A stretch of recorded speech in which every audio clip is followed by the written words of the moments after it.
Captain Lee stepped carefully through the twisted metal corridors of the alien ship, his boots crunching on scattered debris. The crash had torn through 3 kilometers of forest before the vessel finally came to rest. Against a mountain cliff, emergency lights flickered red throughout the ship, casting eerie shadows on walls covered in strange symbols that seemed to pulse with their own inner light. "Sir, the radiation readings are stable," reported Sergeant Kim, holding his scanner, steady as he followed behind the captain. "Whatever powers this thing, it's not harmful to us." Lee nodded, running his gloved hand along the smooth wall. The material felt warm to the touch, almost alive.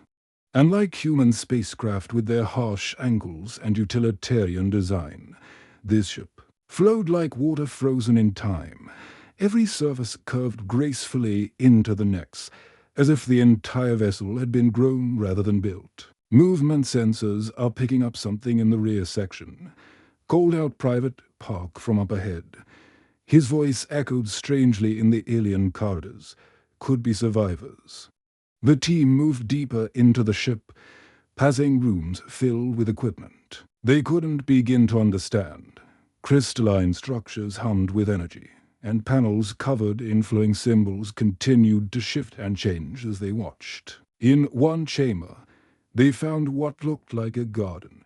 Strange plants with metallic leaves growing in spiraling patterns toward lights that mimicked alien suns.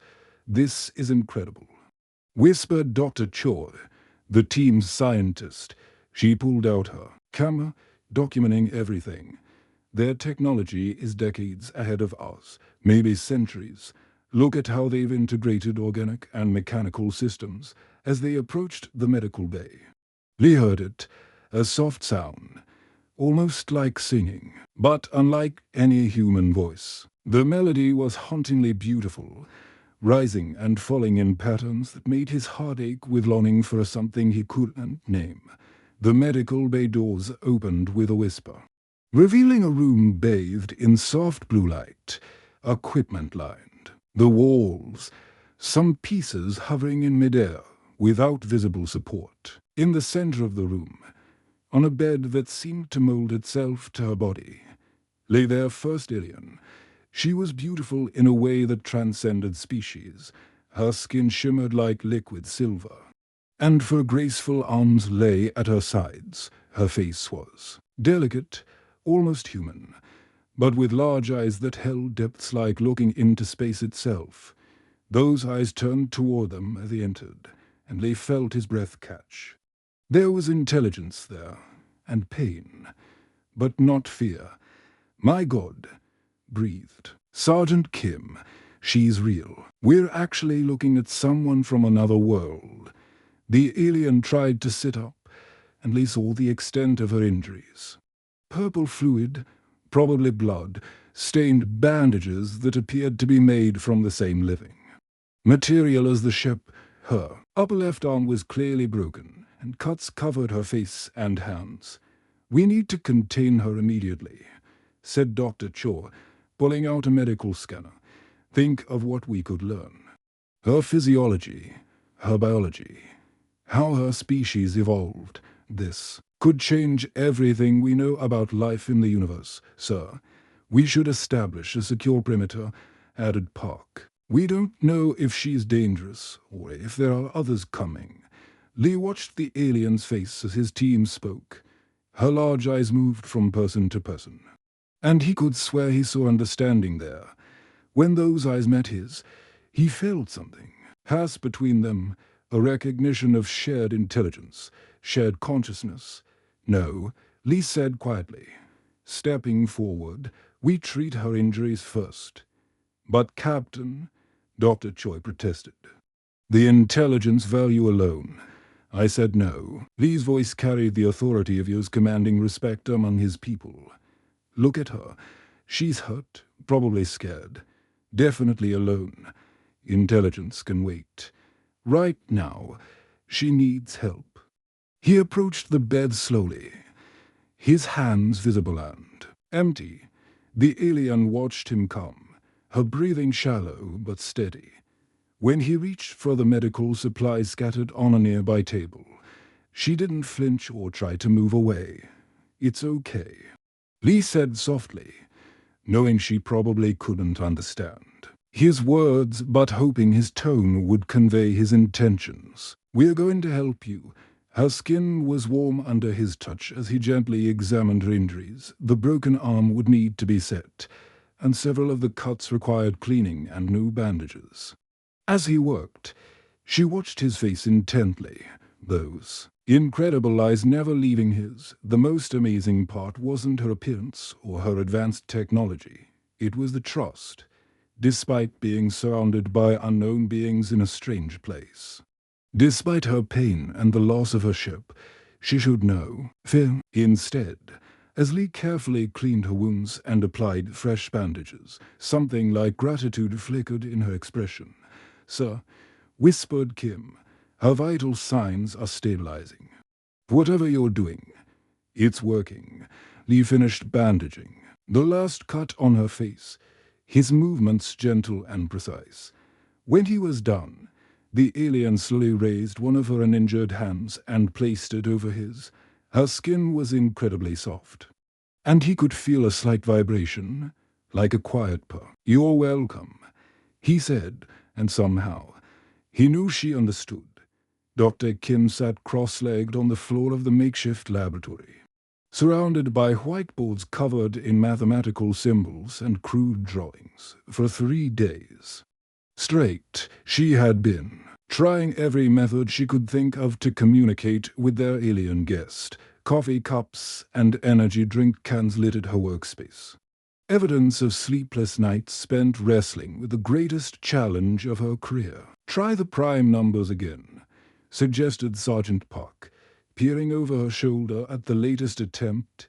Maybe she didn't understand the sequence. Kim shook her head, rubbing her tired eyes. She understood perfectly. Look at her response. She pointed to a series of symbols the alien had drawn in return. "She's not just repeating our math back to us. She's showing us her math. This symbol here appears in every equation she writes. I think it represents something fundamental to how her species understands reality." The alien, whom the team had started calling Nova because of her silver skin that seemed to glow with its own light, sat quietly on her medical bed. Her injuries were healing remarkably fast, and she had begun moving around the room with increasing confidence. Her forearms allowed her to work on multiple drawings simultaneously, creating complex diagrams that seemed to shift and change as she added new elements. "She's incredibly intelligent," Kim continued, pulling up a tablet showing Nova's latest creation. "This looks like a star map, but see these flowing lines? I think she's showing us how space itself moves and bends. Her people must understand physics in ways we're only beginning to imagine." Captain Lee entered the room carrying a tray of food, the same routine he had followed every day since they found her. He had noticed that Nova seemed calmer when he was around, her large eyes following his movements with what he interpreted as curiosity rather than wariness. "Any progress today?" he asked, setting the tray down near Nova's bed. Nova looked at the food, then at Lee, and something remarkable happened. She pointed to herself and made a sound that was clearly a word in her language. Then she pointed to the food and made another sound. Finally, she pointed to Lee and attempted to mimic the word Lee in her melodic voice. "She's trying to teach us her language," Kim realized, jumping to her feet with excitement. "She understands that we want to communicate, and she's meeting us halfway." Nova seemed pleased by Kim's reaction. She stood gracefully, her movements flowing like water, and approached one of the whiteboards. With one hand, she drew a simple figure representing herself. With another hand, she wrote what must have been her name in her own script. With her third hand, she pointed to herself, and with her fourth, she spoke clearly. "Ara." "Ara," Lee repeated, and her face lit up with what could only be described as joy. The breakthrough came faster after that. Ara proved to be an excellent teacher, patient and creative in her methods. She would demonstrate concepts by using her forearms to show different perspectives simultaneously, or by creating three-dimensional drawings that hung in the air using some kind of energy field generated by her fingertips. Military Liaison Park watched these sessions with growing frustration. "Captain, we're wasting valuable time here. We should be conducting proper interrogations, finding out about her weapons, her ship's capabilities, her species' military strength. She's not a prisoner of war, Park," Lee replied firmly. "She's a refugee, and she's choosing to share information with us freely. That's worth more than anything we could force out of her." As if understanding the tension in the room, Ara approached her drawing board and began creating a new image. This one was different from her previous scientific diagrams. She drew what looked like a beautiful world, covered in flowing cities that seemed to grow from the landscape itself. Then, with careful, deliberate strokes, she began adding darker elements. Ships that looked like twisted metal insects, explosions, fleeing figures. "She's showing us her home," Kim whispered, tears falling in her eyes as she watched her story unfold. Ara continued drawing, her hands working in perfect coordination. She showed massive fleets of the insect-like ships descending on world after world. She drew other species, different from her own, also fleeing or fighting desperately. The scope of destruction was staggering. When she finished, Ara looked directly at Captain Lee and spoke a single word in English that she had clearly been practicing. "War." The room fell silent. Park's aggressive stance softened as he realized what they were looking at. This wasn't an invasion scout or a military threat. This was a survivor of something terrible. Someone who had lost everything and was trying to warn them about what might be coming.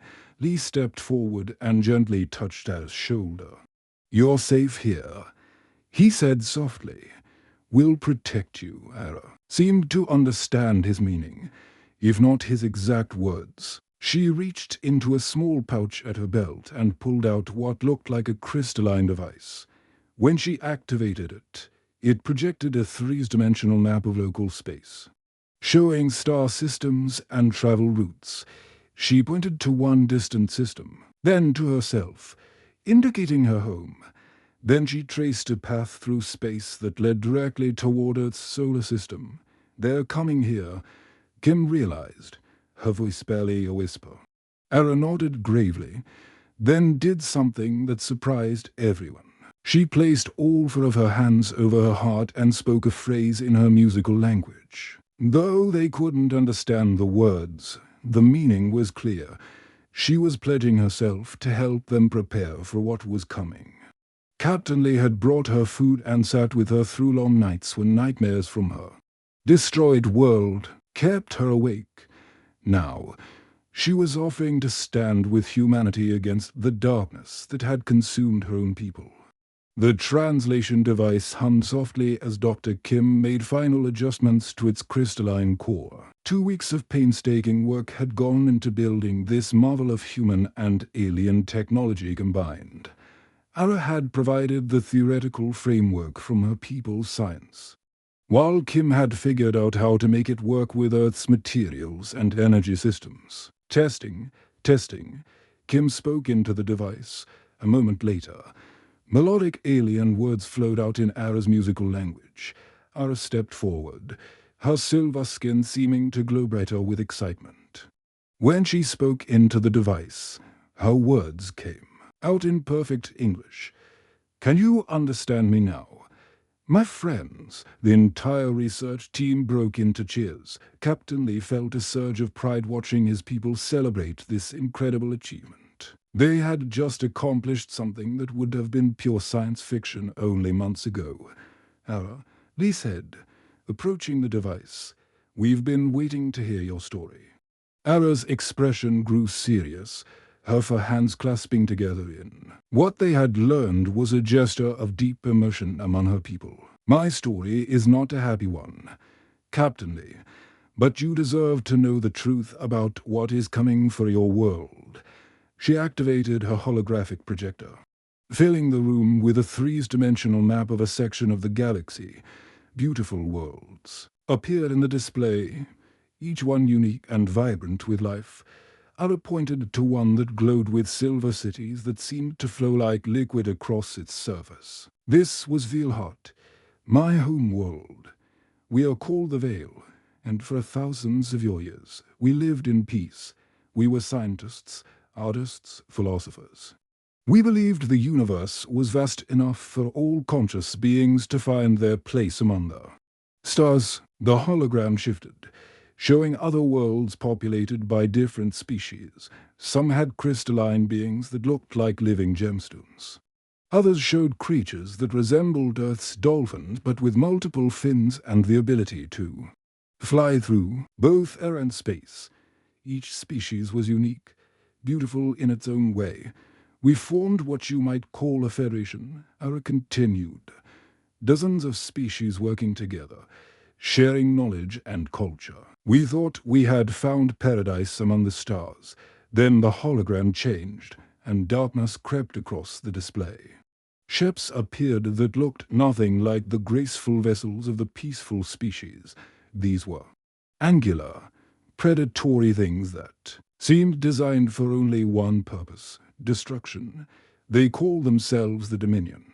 Ara's voice carried pain that the translation device couldn't fully convey.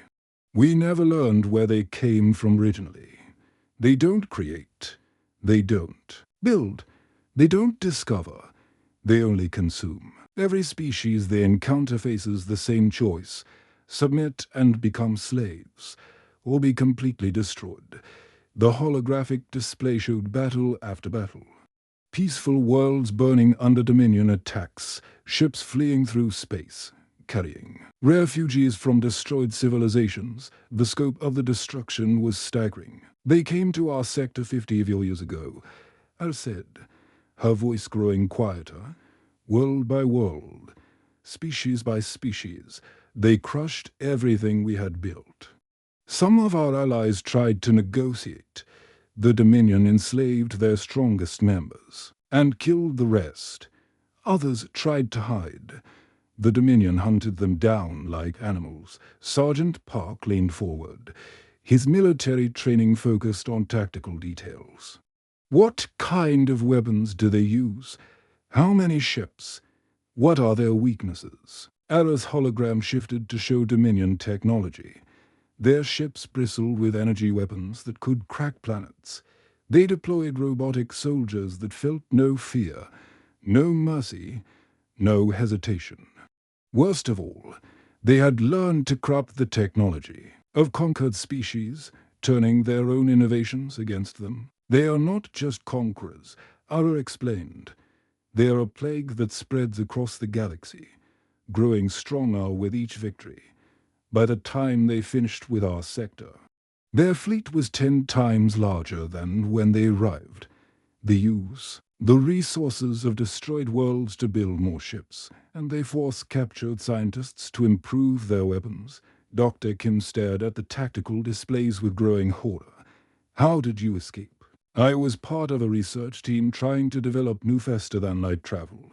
When our world fell, I took the prototype ship and ran. I thought perhaps if I could find new species, new allies, we might have a chance to stop them, but my ship was damaged in the escape. I barely made it to your system before crashing. The room fell silent as the implication sank in. Captain Lee felt the weight of his next question before he asked it. Are they following you? Aaron nodded grimly. My ship's trajectory led directly here. Their scout fleets always follow refugee ships to find new targets. I estimate you have perhaps 6 of your months before their advance forces arrive. Maybe less. The team exchanged worried glances. Park immediately started calculating Earth's military capabilities. Kim began wondering if their technology could be adapted quickly enough to make a difference.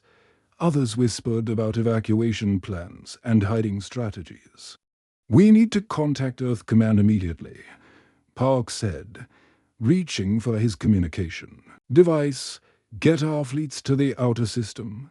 Start evacuating civilian populations to the inner colonies." "Wait," Dr. Choi interrupted.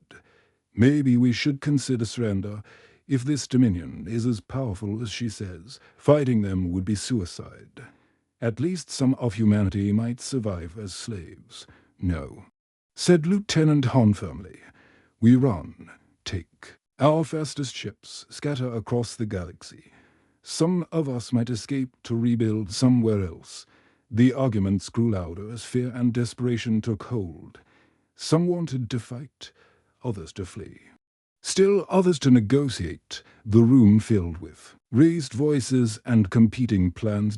Captain Lee stood up slowly, and something in his posture made everyone fall silent. He looked round the room at his team, then at Era, who watched the human debate with sad familiarity. "We don't abandon people who need help," Lee said quietly, his words carrying clearly in the sudden silence. "That's what makes us human." Park stared at him. "Sir, you're talking about taking on a galactic empire with our primitive ships and weapons." "I'm talking about standing up for what's right," Lee replied. "Ara's people tried to run. They tried to hide. They tried to negotiate. None of it worked because they were alone. But they don't have to be alone anymore." He turned to Ara, whose large eyes reflected something that looked like hope for the first time since her rescue. "You came here looking for allies. You found them." The warning siren screamed across every human world as the Dominion fleet dropped out of hyperspace at the edge of the solar system. Captain Lee stood on the bridge of the UES Harmony, watching the tactical display fill with red dots, hundreds of enemy ships, each one larger and more heavily armed than anything in Earth's fleet. "Contact established with Dominion command ship," reported Communications Officer Yoon. "They're broadcasting on all frequencies." The main screen flickered, revealing a figure that made Lee's blood run cold. The Dominion commander wasn't entirely organic anymore. Half of its face had been replaced with mechanical parts that glowed with malevolent red light. When it spoke, its voice carried the cold efficiency of a machine mixed with organic cruelty. "Primitive species of the third planet," it declared. "You harbor a criminal of the Dominion. Surrender the veiled scientist and submit to processing, or face complete annihilation. You have one standard, are to comply." Lee stepped forward, his uniform crisp despite months of preparation for this moment. "This is Captain Lee of the United Earth Forces. We don't negotiate with slavers. If you want to fight, you've got one." The Dominion commander's mechanical "I would" as it focused on Lee. "Fascinating. Another species that chooses extinction over wisdom. Your resistance will be noted in our records before your world burns." The transmission cut off, and Lee turned to face his crew. These weren't professional soldiers. They were scientists, engineers, doctors, and teachers who had volunteered to stand between Earth and destruction. In the months since Era's revelation, every person on this ship had trained relentlessly, learning to operate weapon systems that combined human engineering with veiled technology. "All stations report ready, Captain," announced Lieutenant Choi from the weapons console. Her voice was steady, but Lee could see her hands trembling slightly as she armed the hybrid energy cannons Ara had. "Helped them build." "Fleet status," Lee asked. 47 ships in formation," replied Navigator Park. "The Veil refugees are positioned in the second line with their remaining vessels. They are outnumbered, but their ships are faster than anything the Dominion has." Through the viewports, Lee could see the mixed fleet of human and Veil ships. It was a beautiful sight despite the approaching doom. Human vessels with their angular, practical designs flying alongside the flowing, organic curves of veil craft, to species that had never met 6 months ago, now preparing to live or die together. Incoming transmission from the surface. Yoon reported. It's Admiral Chen from Earth Command. The Admiral's weathered face appeared on screen, broadcasting from the emergency command center buried deep beneath the mountains. Lee, final intelligence reports show at least 300 Dominion ships. Our best estimates give us a 12% chance of victory. Understood. Admiral, Lee replied calmly. We'll make it count. Make them remember us. Captain, show them what humans can do. The Dominion fleet began moving, their ships forming attack formations with mechanical precision. Lee watched them approach, feeling the weight of every life on Earth depending on what happened in the next few hours, sir. Called out Sensor Operator Kim. I'm reading massive energy build-ups across their fleet. They're preparing to fire everything. At once, evasive maneuvers, Lee ordered. All ships, scatter formation Alpha. Let's show them how humans fight. The battle began with a light show that could be seen from Earth's surface. Thousands of energy beams crisscrossed space as both fleets opened fire. The Dominion attacked with overwhelming force, expecting to crush the primitive resistance quickly. Instead, they found themselves fighting an enemy unlike any they had encountered before. Pilot Joe, flying a modified fighter with Veil energy shields, saw a Dominion cruiser bearing down on a transport ship full of Veil refugees. The transport's engines were damaged, leaving it helpless against the massive warship approaching for the kill. This is Fighter 7. Joe's voice crackled over the communication system. I'm going in. Joe. Wait, Lee called out. But it was too late. Joe's fighter screamed through space, dodging plasma bolts that could have vaporized his tiny ship. He lined up on the cruiser's main reactor, knowing he only had one chance. As enemy point defense systems locked onto him, Joe thought about his little sister back on Earth, about the Veiled children on that transport ship, about all the innocents who deserved a chance to live free. His fighter punched through the cruiser's shields and exploded against its hull. The massive Dominion ship broke apart in a chain reaction that lit up the void. The transport ship escaped, its precious cargo of refugees safe for another day. At the space station orbiting Mars, Lieutenant Han found himself commanding the last line of defense. Dominion boarding ships had attached to the station like metallic parasites, disgorging mechanical soldiers that showed no mercy to the defenders. Fall back to Section 7. Han ordered his small team of Marines and volunteers. They were outnumbered 10 to 1, but they held their ground, buying time for the civilian technicians to complete the evacuation. The Dominion robots advanced with relentless efficiency, their red sensors scanning for targets. But they weren't prepared for human unpredictability. When Han's ammunition ran low, he jury-rigged an explosive from the station's power cells. When the robots cornered his team, he detonated it, taking out an entire squad while his people escaped. Through the maintenance tunnels, this is Station Command. Han's voice was calm despite the chaos around him. We're holding them here. Station will be lost. But we've bought you the time you needed. On the Harmony, Captain Lee felt his ship shudder as enemy fire overwhelmed their shields. Explosions rocked the bridge, and smoke filled the air. The tactical display showed their fleet taking heavy casualties, but they were giving as good as. They got. Main engines are offline, reported Chief Engineer Moon. Weapon systems at 30%. We're sitting ducks. Captain. Before Lee could respond, Ara appeared on the bridge. She had been working in the engineering section, using her people's knowledge to keep their hybrid systems running. Now she moved to the helm with fluid grace, her forearms dancing across controls both human and Veil. I have been watching you humans fight, Ara said, her voice steady through the translation device. I have learned your tactics. your courage, your willingness to sacrifice for others. Now let me show you what happens when Veil's science meets human determination under ours control." The crippled ship began moving again, but not in any pattern the Dominion had seen before. She used gravitational fields and quantum fluctuations the way human pilots use thrusters, making the massive vessel dance through space like a fighter craft. Impossible.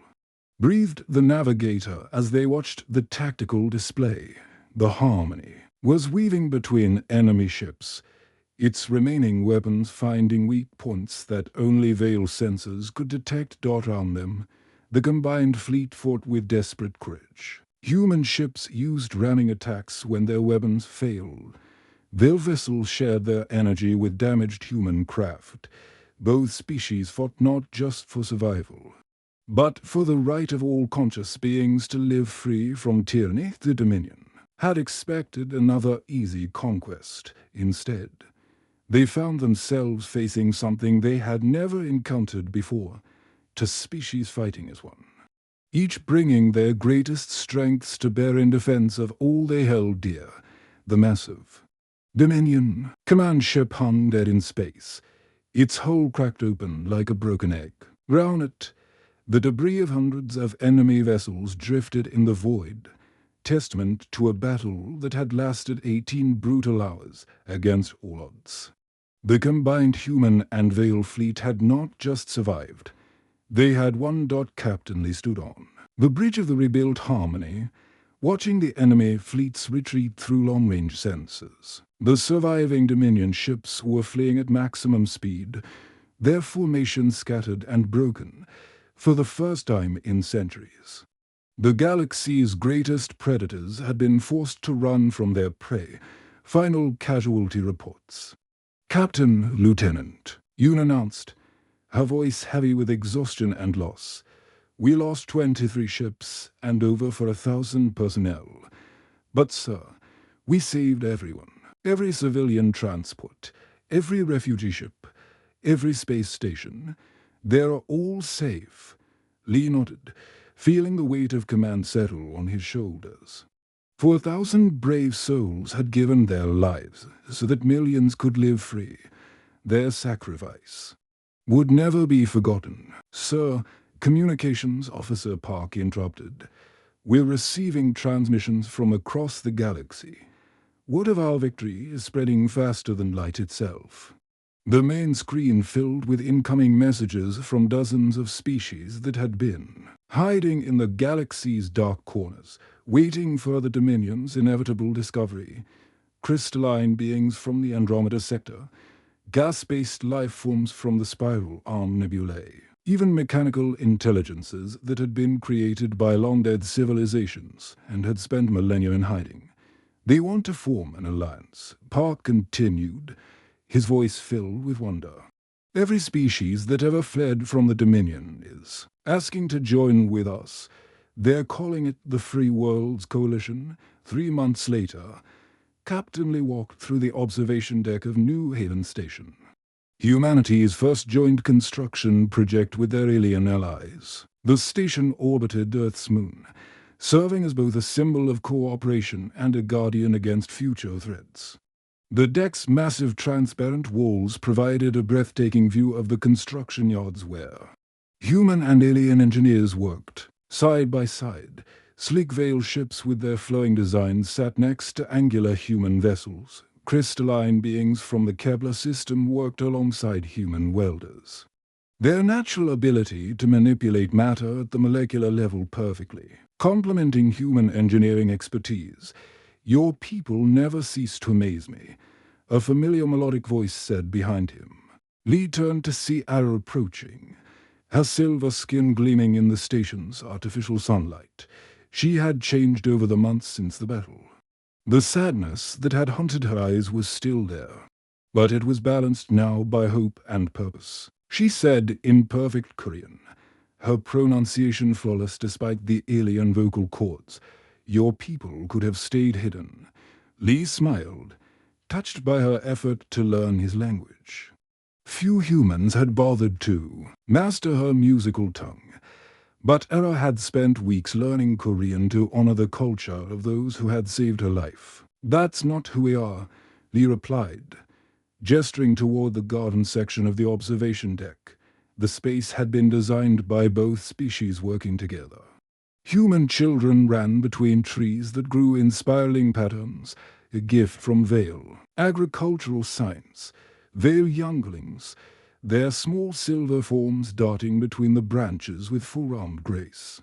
Played games that would have been impossible for human children to understand just months ago. "We build bridges, not walls," Lee continued. Watching a human girl teach a young Vale how to throw a paper airplane, while the alien child showed her how to make flower petals dance in the air using Bai. Electric fields. The station's intercom crackled to life with Admiral Chen's voice from Earth. "All stations, this is Earth Command. Long-range sensors are detecting massive fleet movements in the Outer Rim. It appears our former enemies have been busy spreading the word about humanity." Lee and Era exchanged glances. The Dominion's retreat had indeed sent shockwaves across the galaxy, but not in the way anyone had expected. "Sir," Park's voice came through Lee's personal communicator, "you need to see this. We're receiving first contact protocols from 17 different species in the last hour alone. They're not asking for protection. They want to join the fight." Through the observation windows, Lee could see new ships arriving hourly. Species he had never imagined were emerging from hidden worlds and secret colonies, each bringing their own unique technologies and abilities to the growing alliance.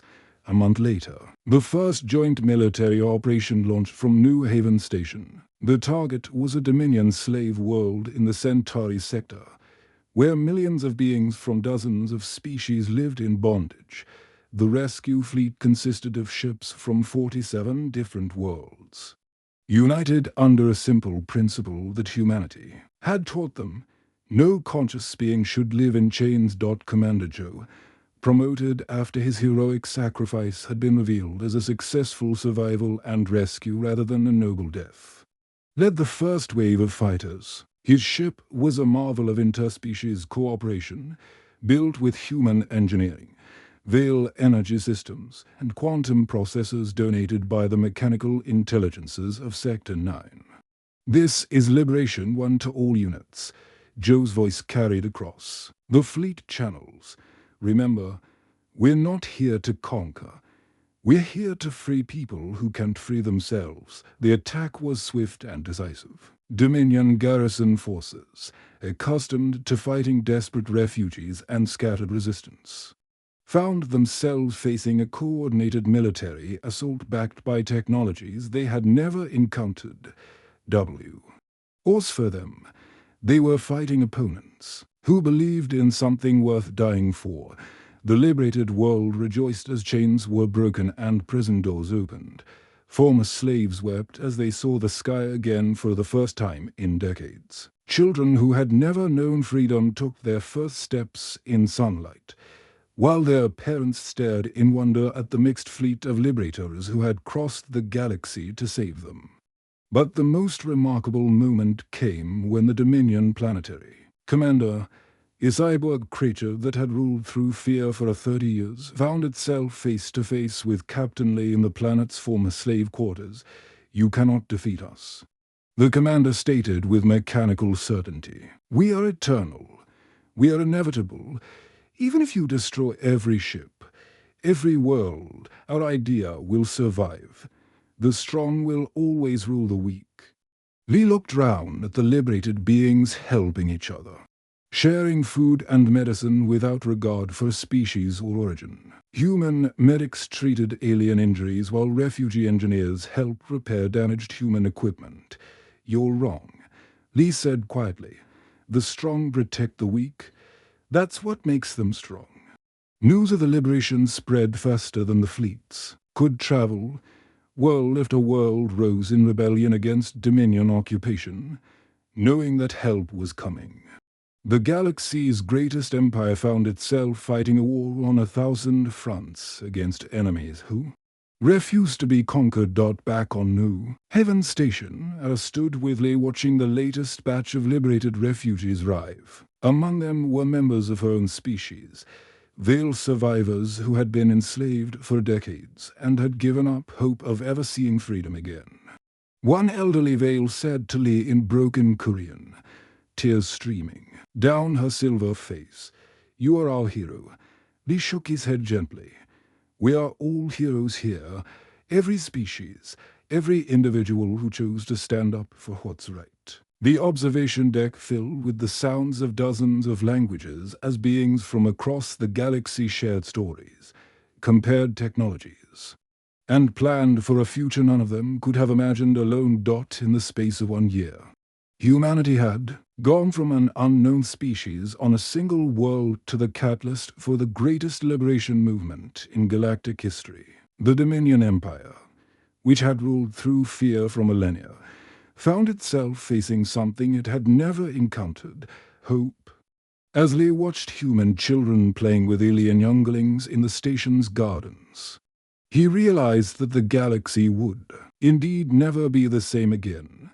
Humanity had shown that strength came not from conquest, but from the courage to stand for what's right. And across the stars, that lesson was spreading faster than any empire could contain it. The ND.